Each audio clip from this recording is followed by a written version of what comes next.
itu di Afrika, di Amerika, di mana-mana. Jadi kalau kemudian ada yang utak-atik Ba'alawi, jangan-jangan nanti kena kutuk Allah Subhanahu wa taala. Ya. Tolong catat ini untuk para alumni.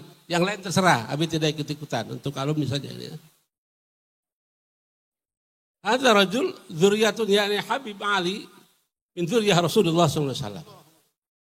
Fayambaghi lana an nahtarim wa nuwaqqirah wa nasma' wa nunsid fi ma sayballighuna daqiqah. Yani alhamdulillah.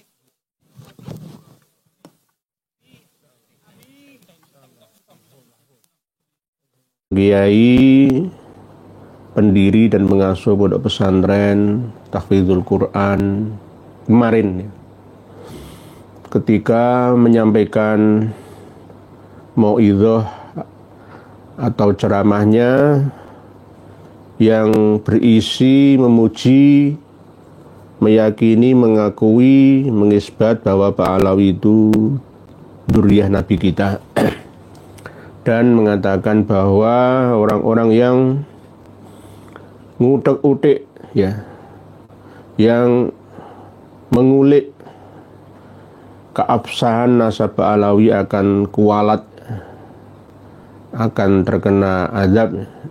Tapi akhirnya dalam hitungan detik justru beliau malah tumbang di panggung dan akhirnya meninggal dunia. Semoga Allah memberikan ampunan atas segala dosa kesalahannya dan menerima segala amal baik dan ibadahnya, diberikan nikmah, karomah, maunah di alam barzahnya ila yaumil qiyamah. Ini untuk ibrah karena isyarah bahwa jangan sekali-kali menuduh kami ini sebagai pembenci dzurriyyah Nabi atau melawan kudrah iradah dari Allah yang Maha Rahmah, yang telah memilih Rasulullah sampai dzurriyyah sebagai uswatun hasanah. Bukan, tetapi kita ini justru membersihkan nama baik Rasulullah.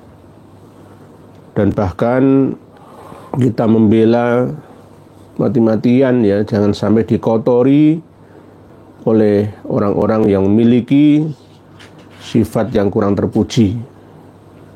Nanti kalau ada yang menuduh kami ini sebagai pembenci, pendengki, ya semoga diampuni dan menyadari sehingga mampu menjemput hidayah ilahi.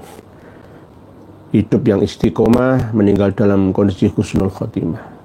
Berhati-hatilah kita ketika sudah ada dalam mudghah, segumpal darah dalam jantung hati kita, rasa benci, dengki, memusuhi kami ini. Ya mohon maaf nih, bukan berarti kami ini ngualati Kiai Haji Maduddin Utsman dan kawan-kawan, ngualati itu enggak seperti itu maksudnya. Maksudnya adalah bahwa kita ini masih dalam koridor kajian ilmi.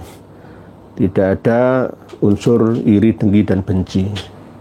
Kalau terjadi seperti ini, ya, berita seorang kiai yang meninggal dunia dalam kebencian, ya, dan dalam keyakinan padahal sudah kita ingatkan, ya, maka sangat disayangkan. Hidup ini untuk apa?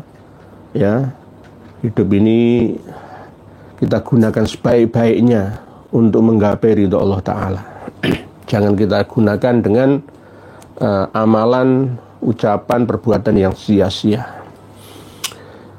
Pada mukadimah yang kami sampaikan tadi itu saya membaca ayat Al-Quran ya, wa yaqulul ladzina kafaru laula unzila alaihi ayatum mir rabbih qul innallaha yudillu may yasha'u wa yahdi ilaihi man anab. Allah selalu memberikan hidayah itu kepada orang-orang yang mau bertaubah dan menyesatkan orang-orang yang dikehendaki oleh Allah Ta'ala. Siapa orang-orang yang anab atau yang bertaubat itu yakni orang yang mampu merasakan lezatnya keimanan dan ketenangan dalam hatinya ketika mengingat Allah, baik mengingat secara lisan ataupun perbuatan otomatis, ataupun mengingat secara spontan, tidak hanya diucapkan melalui lisan tapi sudah mendarah daging dalam kehidupan. Karena ala bidzikrillah tatmainnul qulub, bahwa ingatlah dengan mengingat Allah, berzikir kepada Allah mampu menenangkan hati kita.